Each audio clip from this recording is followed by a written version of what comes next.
Bueno, bienvenidos a todos a este encuentro de escuela, de nuestra escuela. Hoy es otro día especial porque el repertorio es variado, absolutamente variado, con mucha libertad.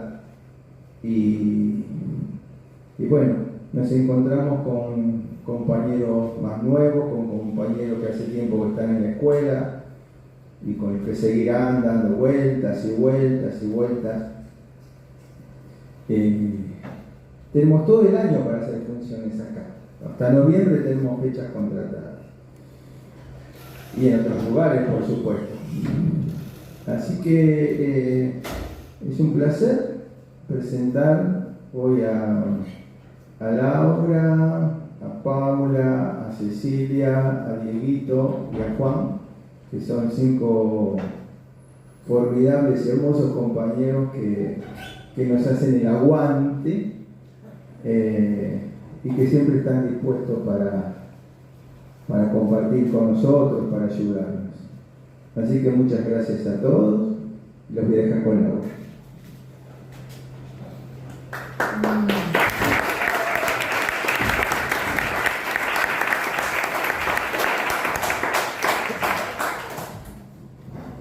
Bueno, buenas tardes. Gracias a todos los que vinieron a acompañarnos. Y bueno, él se despertó y lo vio su hermano. Estaba preparando el café. Se levantó, salió, fue a buscar el diario. Y cuando vuelve a entrar, ¿hay cartas? No, pero este viejo, ¿con cuántos dólares cree que vamos a vivir? Y sí, pero la verdad es que deberíamos haber cuidado un poco los gastos. Y se puso a leer el diario.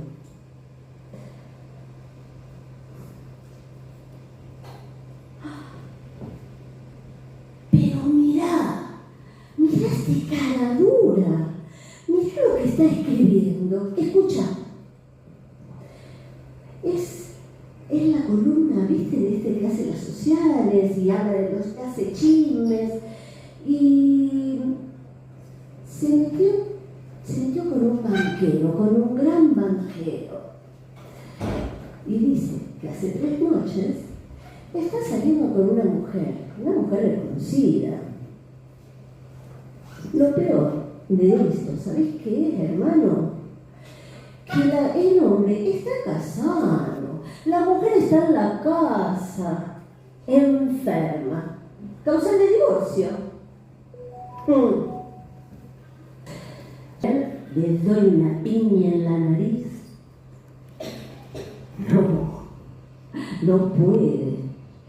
Él es un hombre mayor, un hombre de la sociedad. No puede. Mira, se me ocurrió una idea. Agarré un cuaderno, un lápiz y empecé a escribir. Escuchar, ¿eh? Y ahí le empezó a contar la idea que se le había ocurrido. Iban a armar una sociedad en la que ellos iban a vengar a estas personas por lo que le estaban haciendo, ya que ellos eran personas que no podían hacerlo. Y eran varios los periodistas que se dedicaban a calumniar, a ocultar las cosas, infidelidades de la gente. Y empezó a dictar. Y entre, qué sé yo, por ejemplo, les cuento. Una piña en la nariz, $500. Un ojo con moretón, $600. Y así fueron siguiendo. Le ponían en el auto una serpiente sin veneno. Después también habían pensado en que lo podían secuestrar y dejarlo en la Quinta Avenida, sin ropa, solo con los calzoncillos y las medias. Salieron los dos, fueron a una imprenta. Le contaron al imprentero, que pensó que estaban los dos muy locos, pero ante ellos dijo, bueno, está bien, si es lo que ustedes quieren, vayan, estén dentro de unas 3 horas, más o menos, vuelvan que las tienen hechas. Y se fueron. Agarraron diarios, se buscaron quiénes eran los otros damnificados, qué otros periodistas se dedicaban a eso, y buscaron dónde paraban los periodistas, con quién se encontraban, con quién no, a qué horas estaban. Y volvieron, ya estaban las tarjetas que habían mandado a hacer. Y la verdad que les había gustado mucho, el hombre había redactado muy bien esas tarjetas. Se fueron a la casa, las metieron en los sobres, escribieron los nombres de las personas damnificadas, ellos mismos las fueron a entregar. Llegó la noche y nada, hablaban entre los dos y pensaban todo lo que iban a hacer con toda la plata que iban a ganar. En las mujeres que iban a tener, en las casas que se iban a comprar, en los autos. Al día siguiente, cuando salen a buscar a ver si ya había algún sobre, había un sobre. El del banquero, que aceptaba que hicieran esa venganza y nada, felices. Pensaban, bueno, ahora ¿cómo vamos a hacer? Y uno de los hermanos dijo, ya sé, mira, vamos a alquilar un auto, vos te vas a disfrazar para que no te reconozcan, te pones un gorro, te pones unos bigotes, y yo te espero, con el auto encendido a unos 20 metros del club donde está Pantalón, que era el hombre el escritor, el periodista. Y bueno, y así lo hicieron. Estaban los dos esperando unos metros del club, esperaron a que la hora pasara, que hubiera menos gente. Y el hermano, el que tenía que encarar al escritor, fue y se acercó, lo vio al portero y le dio una nota. Una nota, se hizo pasar por extranjero, le pidió que se le entregara al escritor que era urgente. Y se quedó ahí esperando. Y de pronto apareció. En cuanto lo vio, le dijo que le tenía que comprar algo que era de vida o muerte, que si lo veían y lo descubrían que le estaba contando, lo podían matar, corría riesgo de vida. Y entonces le pidió que por favor lo siguiera unos metros más allá, que estaba más oscuro y ahí nadie los iba a poder ver. El hombre lo siguió y cuando lo tuvo así, frente a frente, le dio una piña en la nariz. Fue tan fuerte esa piña que el hombre quedó tirado en el suelo. Él salió corriendo, se subió al auto del hermano y arrancaron. Lo hicimos, lo logramos, ¿viste? Vamos a ser millonarios, se nos ocurrió, qué buena idea. Uy, nos están siguiendo. Por el espejito veía un auto que lo seguía. Apurate, hermano, acelera. El auto no da más. Adelante, hermano, acelera. No, voy a parar. No, estás loco. Y se detuvo. Y el hombre que los perseguía se acercó por la ventanilla. Les preguntó por qué era que iban a tan alta velocidad y le dijeron que nada, que estaba por venirse una tormenta de nieve, que era peligroso con el auto ese, que era viejo, que por eso. Yo sé que no son ustedes. Y yo soy el banquero. Y estoy feliz con lo que hicieron. Así que les voy a pagar el doble de lo que habíamos acordado. Pero, eso sí, váyanse. Yo que ustedes me iría de la ciudad porque son gente poderosa y los van a perseguir. Agarraron la plata y salieron. Se fueron para la casa y al día siguiente, cuando salieron, se encontraron con 2 sobres más que contenían también la plata. Y se fueron. Tomaron la carretera hacia el sur, hacia otra ciudad, y iban pensando cuánta más plata podían hacer. Nuevamente las mujeres que iban a tener, y que a lo mejor con el tiempo ellos también podían llegar a estar en la columna de ese escritor.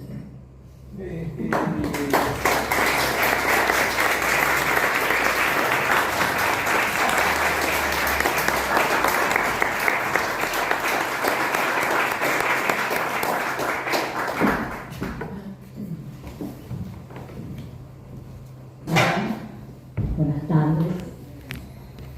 Vamos a compartir una adaptación de un cuento de Alejandra Camilla que se llama Separados.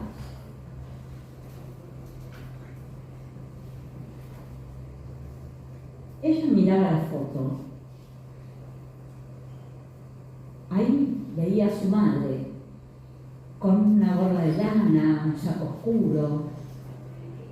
El padre estaba parado atrás, con las manos apoyadas en los hombros.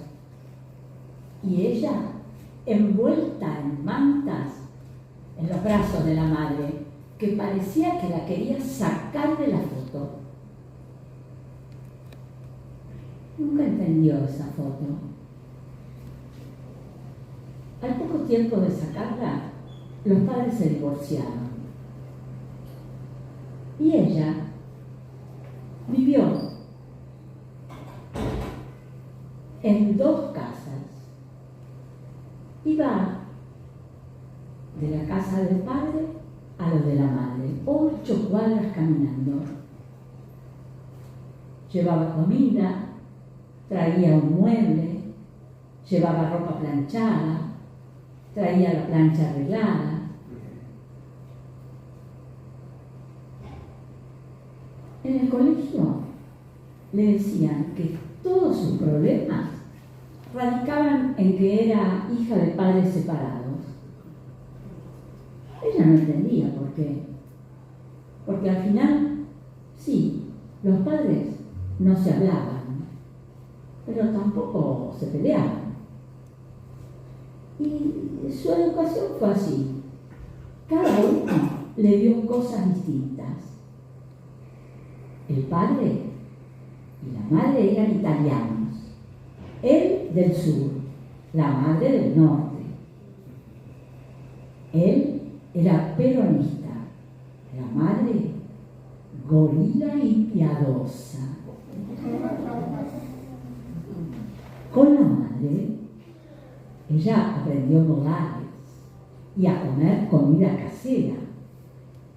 Con el padre, comía con la mano, disfrutaba de la comida.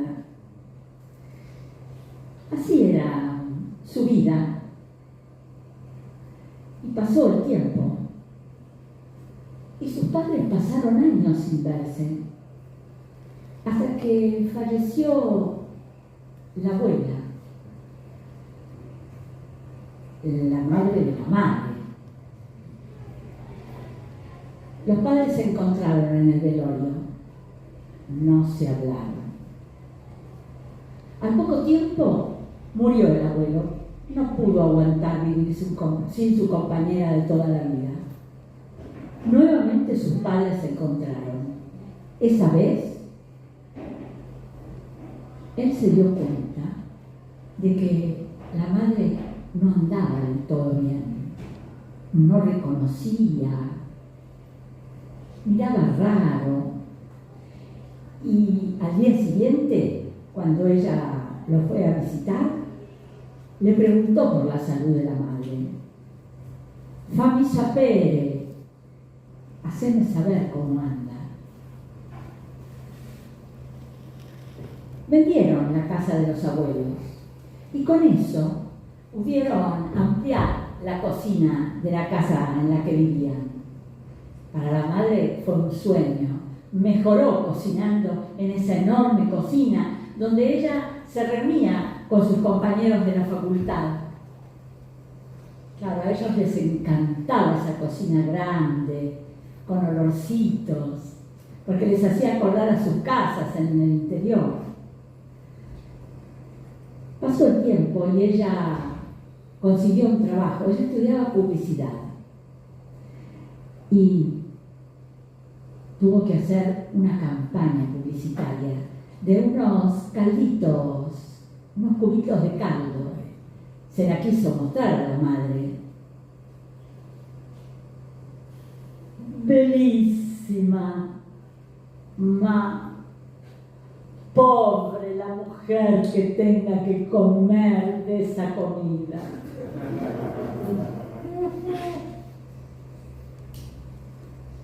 Les conté, el padre era ebanista. Cualquier cosa que imaginaba podía transformarla en madera. Él acariciaba las maderas como nunca había acariciado ni a su mujer ni a su hija.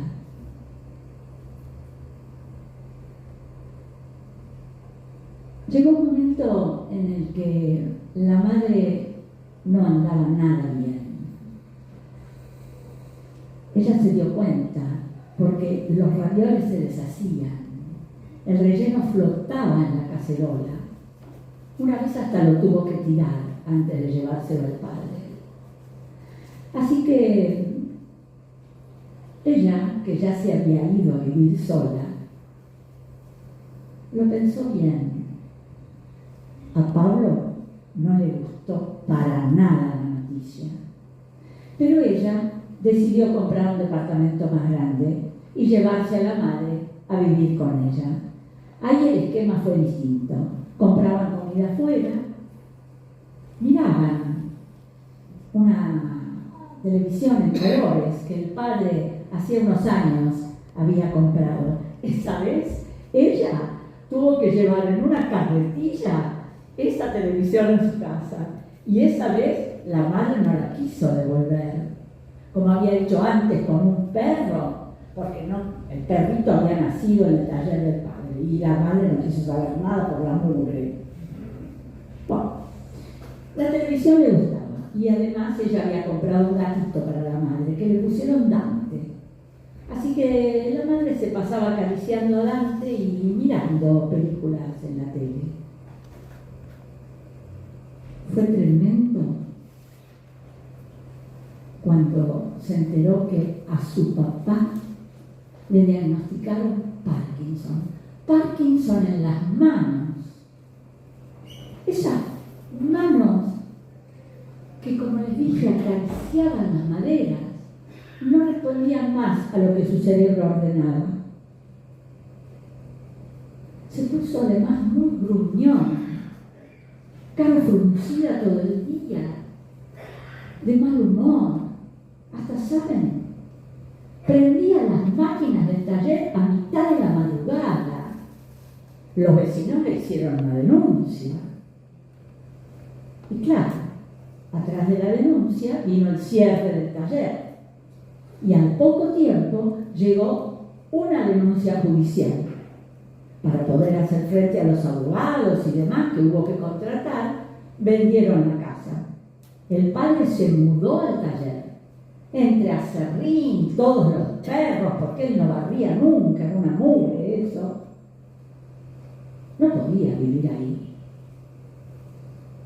Así que también pensó en llevárselo a su casa. Los tres juntos. Iba a ser la primera vez. ¿Qué va a pasar? Pero no tuvo más remedio. Y las cosas salieron bien. Ellos, a su modo, se entendieron. Algún día fueron a caminar juntos. Otra vez, ella lo acompañó a que él viera las cosas en el taller y darle de comer a los perros. Y un día, porque ahora ella trabajaba mucho en la agencia de publicidad y volvía muy tarde a la noche. Un día al llegar sintió olor a pesto. Habían cocinado juntos y le dejaron un plato para que comiera. Y otro día se los encontró muy sentaditos, derechitos, uno al lado de otro en el sillón del living. La esperaban. ¿Qué pasa? Queremos vivir solos.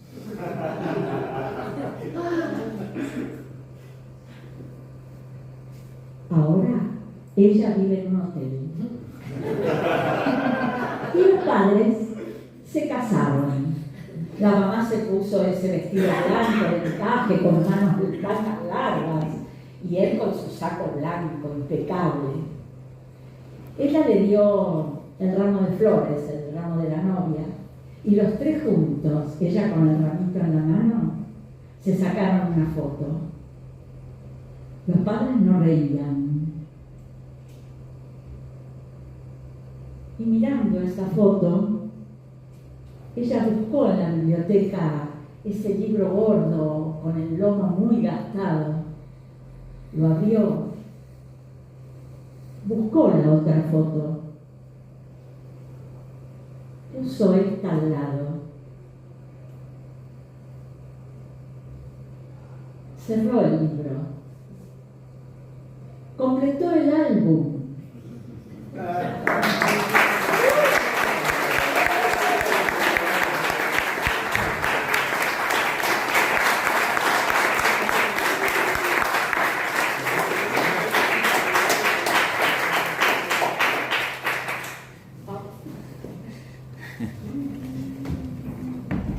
Gracias. Bueno, gracias por esperar a mi abuela.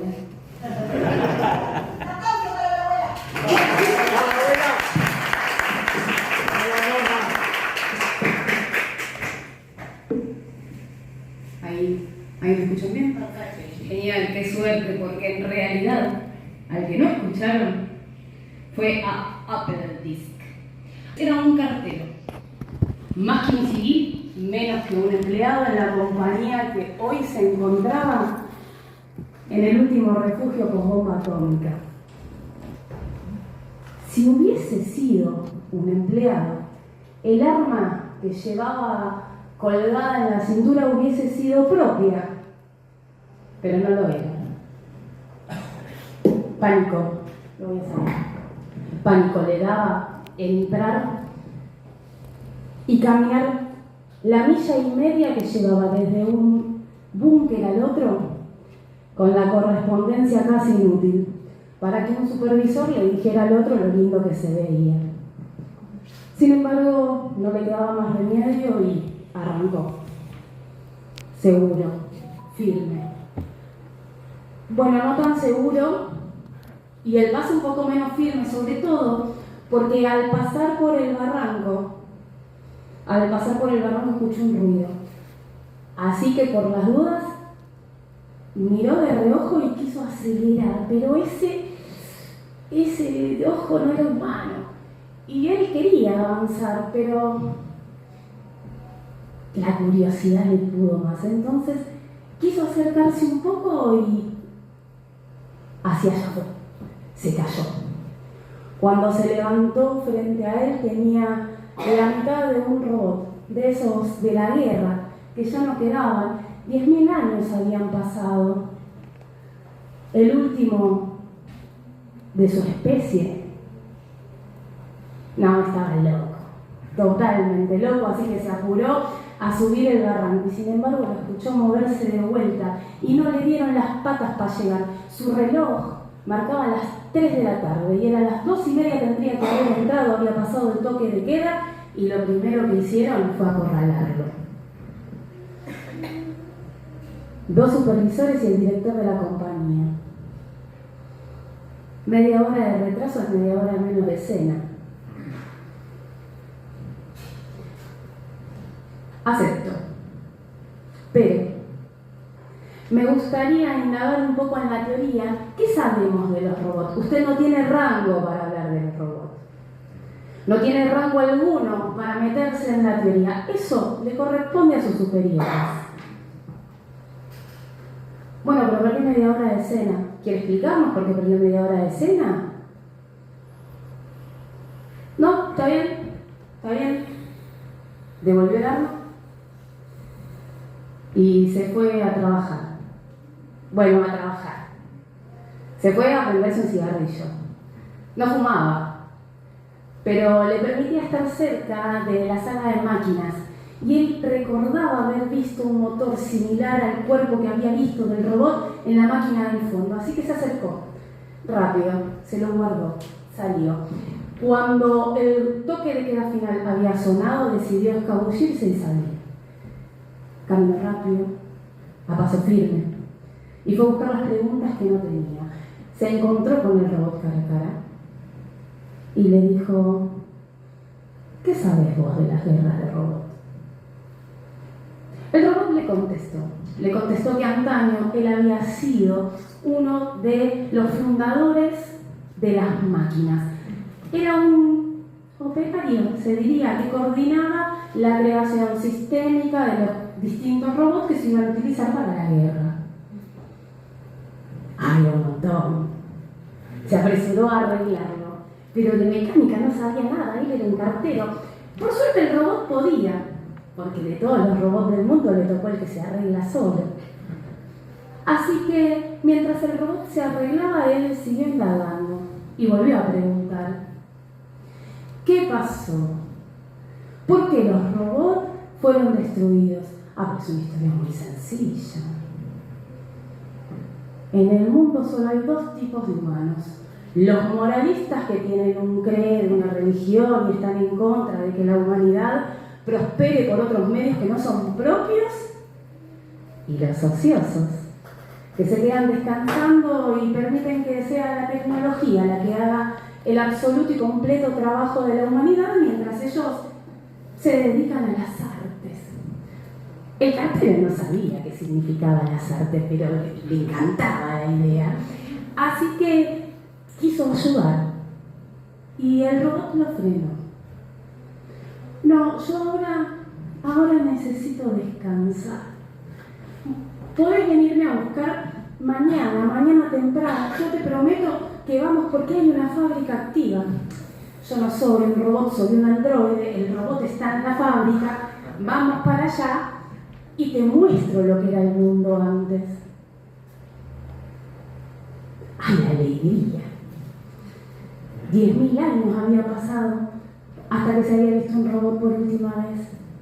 Era un descubrimiento totalmente nuevo, pero bueno, él no era teórico, era cartero.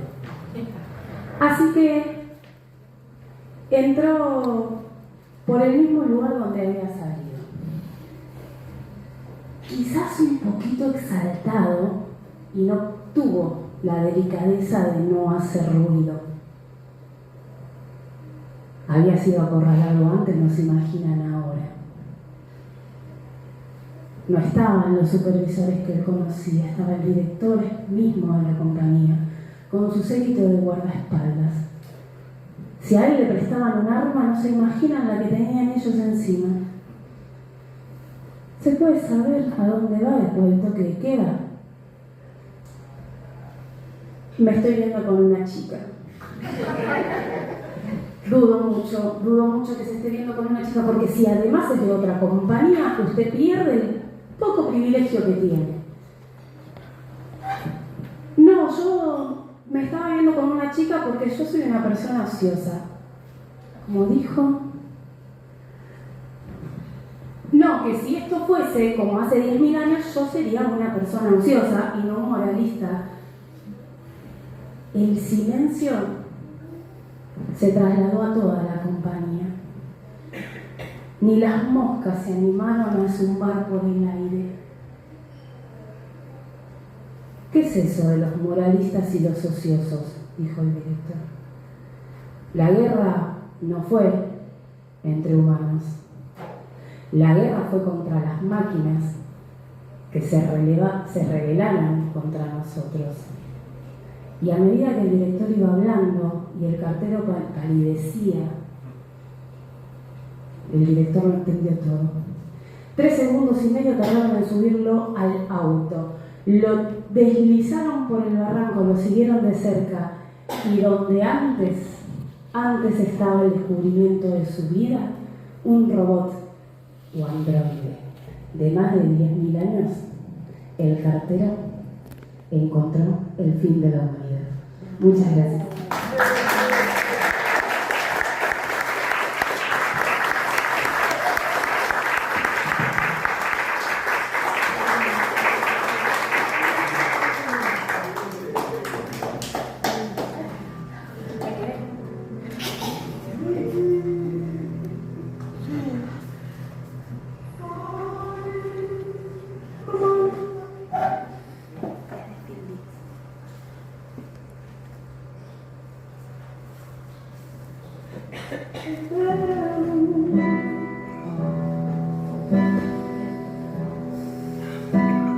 Que eu vivo desta cidade,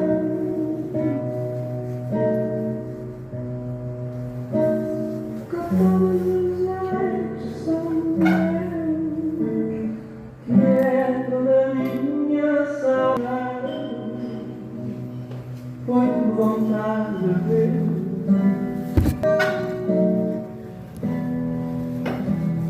Que estranha forma da vida,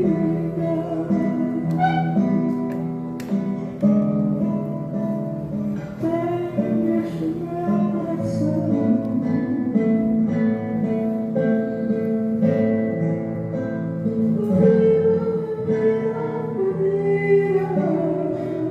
quem lhe daria vontade. Estranha forma de vida, coração independente,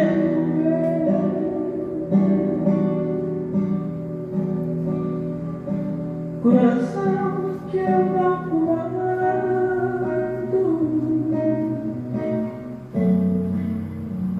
vives perdido entre a minha teimosamente santa, coração independente.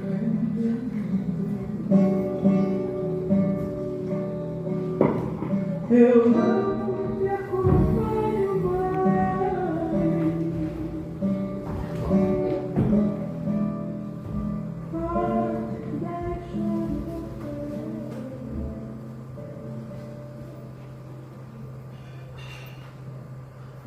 Si no sabes a dónde vas, ¿por qué te animás a correr? Corazón independiente. Creo que esa era Amalia Rodríguez. Y hablando de Portugal, vamos a Brasil, a Salvador de Bahía, y en una de esas callecitas encontramos con Roberto una librería chiquita. Y Roberto me trae un libro casi insignificante, de una escritora joven, lingüista y antropóloga. Me devoré el libro en una noche y cuando fui a buscar para comprar más, no solo no había más libros, sino que no lo tenían en el sistema. O sea, que yo buscaba un libro que no existía. Mar Sales se llama la escritora, y ella nos cuenta la historia de Silvana. Silvana es la del medio entre dos hermanas. No era la más inteligente, porque ese atributo le había tocado a la mayor.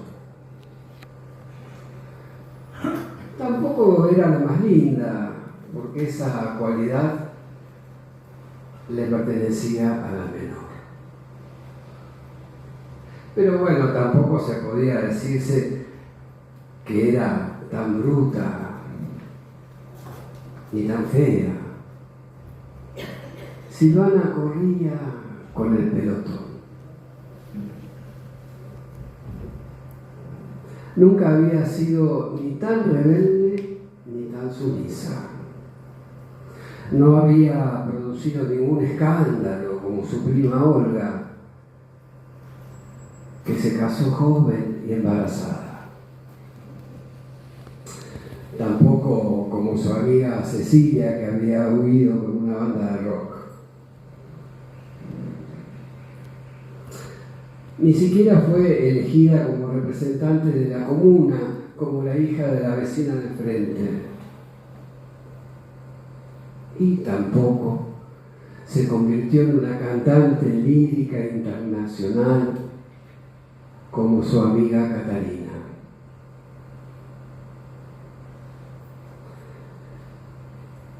Silvana cargaba el fardo de la mediocridad. Común, tonta,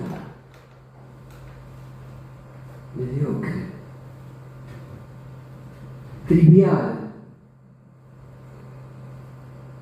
Esos eran los adjetivos que torturaban su cotidiana existencia. Pero en el pecho, Silvana guardaba un tesoro secreto que no le contaba a nadie. Ella había sido la responsable de que su amiga Catarina tuviera ese suceso. Les cuento cómo fue.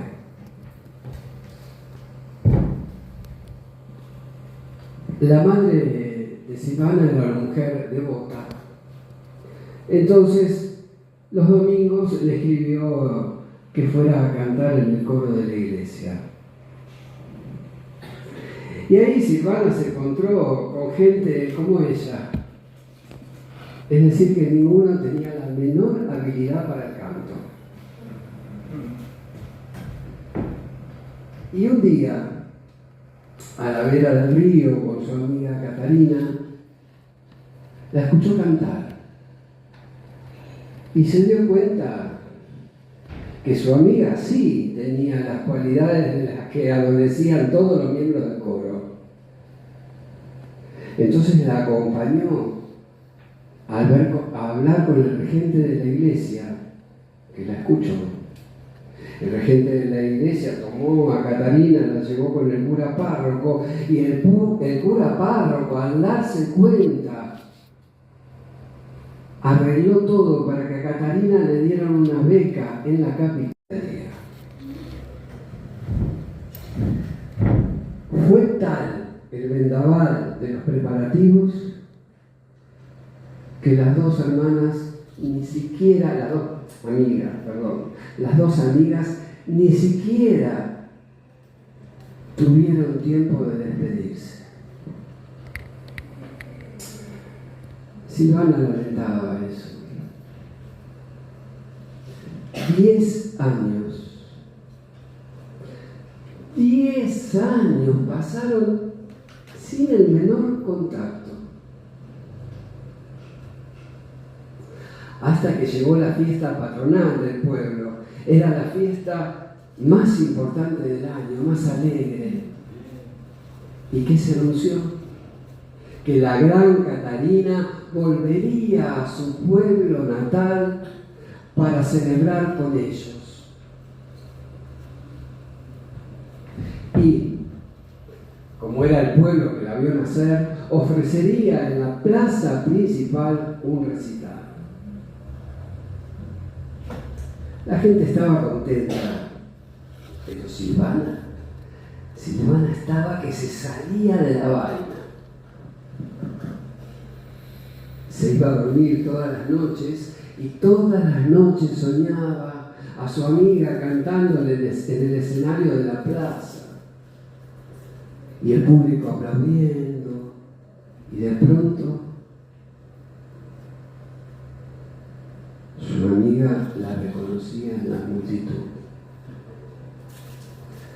Paraba la música, la hacía subir al escenario y todo el mundo aplaudía, haciendo temblar el piso.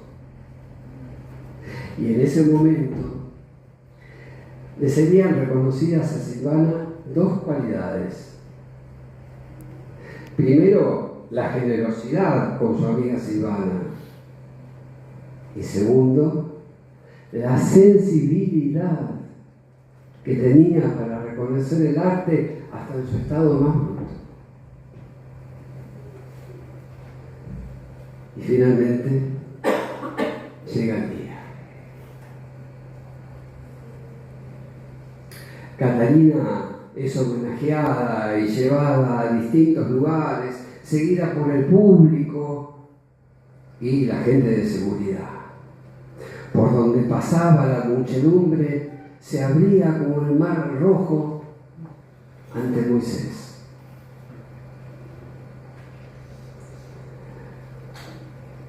Se estaba celebrando la reinauguración del teatro. Y Catarina y Silvana despacito se escurre entre la multitud. Logra llegar a unos metros, a 3 metros de Catarina. En la mano lleva una foto que ambas amigas habían tomado a la vera del río cuando eran adolescentes. El momento de mayor alegría.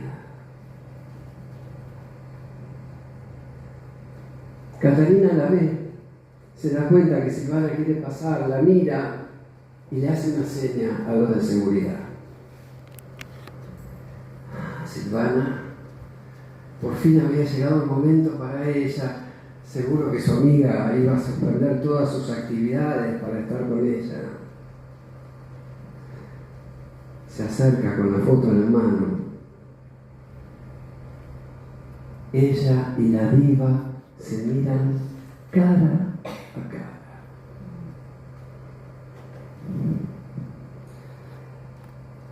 Pero nota en los ojos vacíos de Catarina la mirada del no reconocimiento. Catarina toma la foto, sin mirar la imagen, le estampa un autógrafo, la devuelve, se da media vuelta y sigue.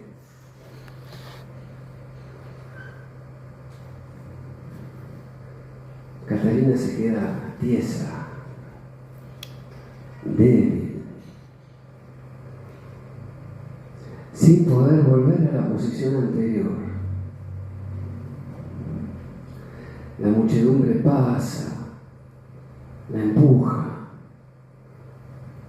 la foto se cae, la gente la pisotea y la destruye.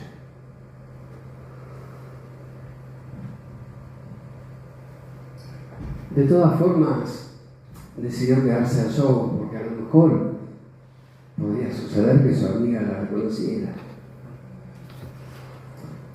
Pero no pasó. Y a la noche se quedó al lado del teléfono, que no sonó. Al día siguiente, Catarina se fue del pueblo. Y la gente no hacía más que hablar del evento. Fueron meses que la gente seguía hablando. Claro, Catarina había puesto al pueblo en el mapa.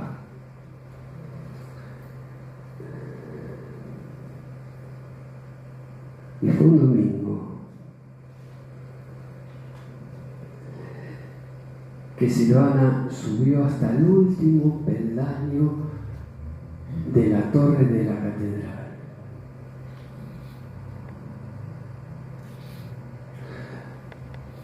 La gente salía de misa.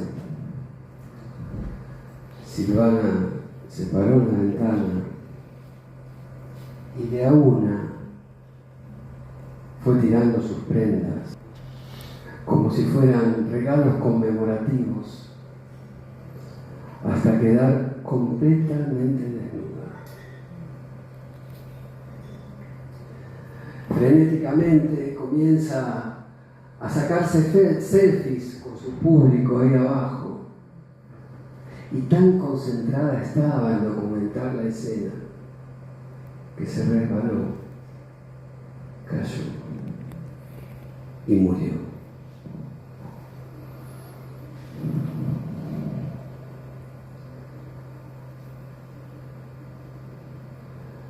Su cuerpo blanco contrastaba con el asfalto gris, la sangre caliente, sus pelos públicos negros y su cabellera colorada, acariciada por el viento, daban una imagen plástica que la gente se acercaba a ver. Y esa curiosa sonrisa que el rigor mortis fijó en su cara. Estaba bella, estaba más bella que nunca. Por primera vez recibiría flores. Y los diarios del día siguiente la calificarían con los adjetivos que siempre había anhelado. Increíble, contundente, impactante, pero por sobre todas las cosas, destacable.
¿Saben lo que es vivir en una pensión donde las paredes tienen más oído que los vecinos? Donde el silencio es sospechoso y el olor a desinfectante no alcanza para tapar la tristeza. Yo vivo en un lugar así, en la calle Ellison Fire. Irónico, ¿no? campos elíseos, como si fuéramos almas en el paraíso. Aquí solo hay espectros y algún que otro cuerpo que aún respira, y cucarachas.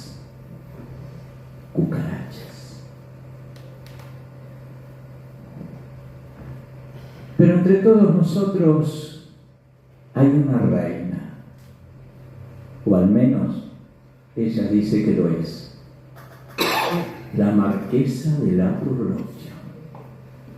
Ah, la marquesa.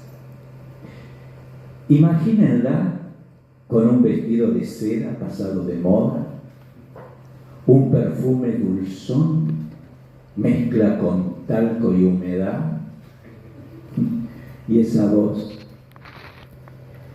que cuando habla parece que siempre estuviera a punto de recordar un hecho maravilloso que nunca ocurrió.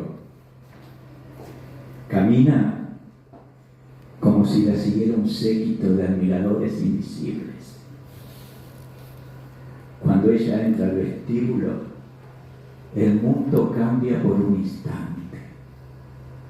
La pensión se convierte en un salón de baile. Pero claro, a la señora Guay, la casera, no está para cuento de hadas. Ella es fría, calculadora. No le interesan los títulos nobiliarios ni los salones de baile en Roma, no. Ella lo único que quiere es que le paguen el alquiler. Y la marquesa, igual que yo, nunca tiene un centavo. El otro día la encaró. La señora Guay, la casera, encaró a la marquesa. Le gritó, le insultó, le dijo que ya deje de mentirle, que no es ninguna marquesa, que no tiene ninguna plantación de caucho en el Brasil, que es una mujer acabada, que sabe todo lo de ella, que es una mentirosa, que solo es una...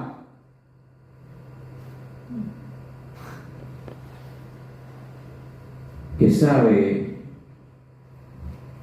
de los hombres que vienen a visitarla por las noches. Yo estaba en mi cuarto y escuché todo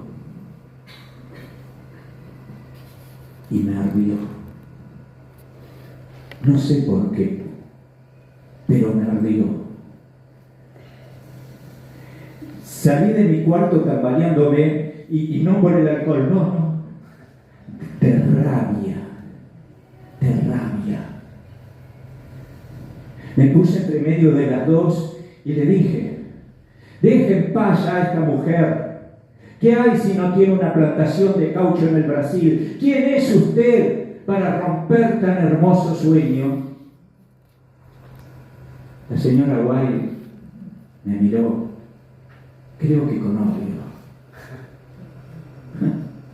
Habló el señor Shakespeare, dijo, y empezó a insultarme. Me dijo que yo también era un mentiroso, que no era ningún escritor, que no tenía ninguna obra maestra de 780 páginas, que deje ya de mentirle, que le pague el alquiler y no sé cuántas cosas más. Yo seguía ardido. Y le dije todo lo que tenía que decirle. Suponga que yo no tengo ninguna obra maestra de 780 páginas. Suponga que solo tengo un par de hojas mal escritas en el fondo de mi viejo baúl. Suponga que yo quise ser un gran artista, pero que me faltó capacidad.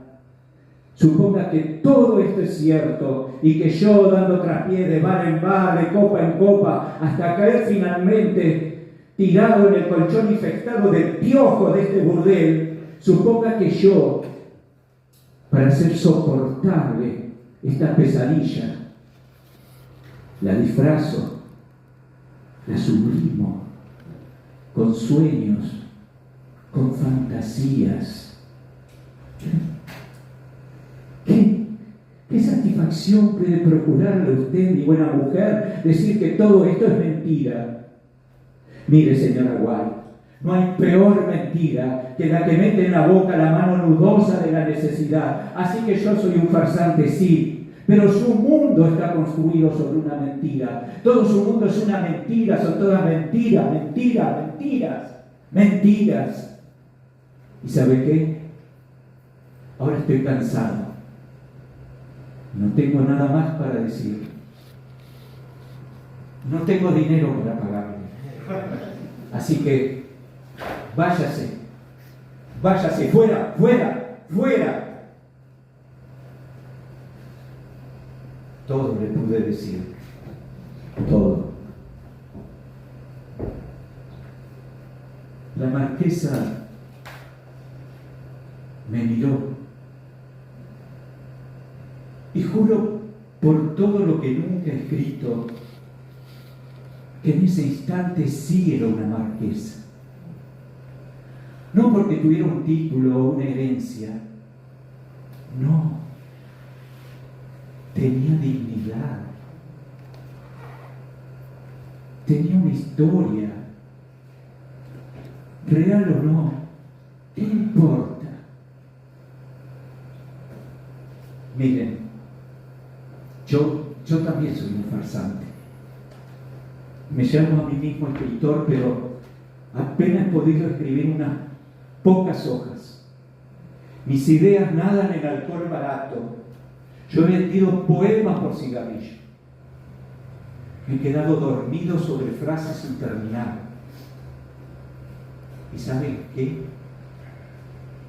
Está bien, porque necesito soñar. Necesito pensar que toda esta miseria algún día será literatura.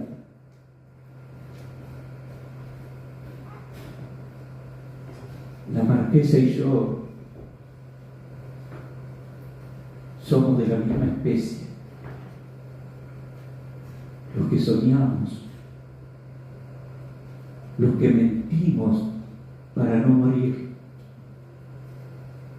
los que nos inventamos un mundo porque el real es insoportable. Y esa noche, en medio de la mugre, de los gritos, del llanto, hubo belleza, hubo poesía. Dos almas rotas, reconociéndose.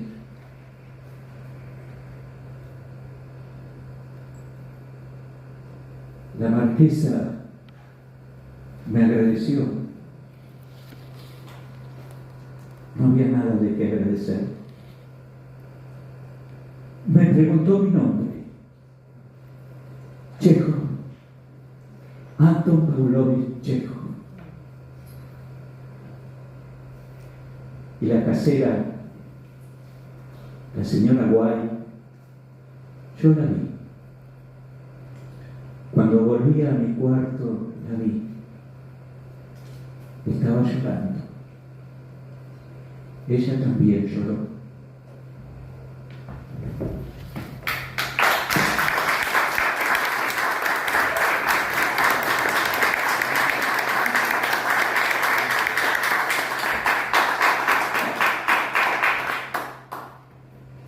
A la marquesa, a todas esas personas que resisten con elegancia, aún en medio del naufragio, a los que escribimos, aunque nadie lea.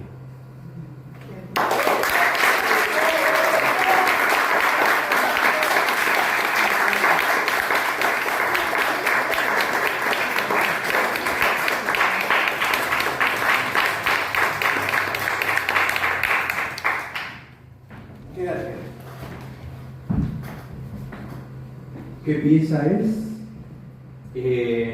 Es una adaptación de una obra de teatro de Tennessee Williams que se llama La Marquesa de la Burlotti. Bueno, gracias Juan. ¿Quieren subir, chicos? ¿Me contaron? Roxana del Castillo, por favor, que es la que dirigió, la que organizó, la que hizo la técnica. Venga, por favor, porque... y a cada uno que de una u otra manera colabora siempre. Ale, por ejemplo, está filmando. Hay compañeros que sacan fotos. Hay familia que viene con mucha alegría a compartir. Gracias a todos. Vamos a seguir con nuestros encuentros. En esta variedad, vieron que era todo muy variado. No había un hilo conductor. Había mucha verdad en cada uno y cada uno a su manera y con su estilo. Y realmente soy un compañero más de la escuela, así que les agradezco a todos. Gracias.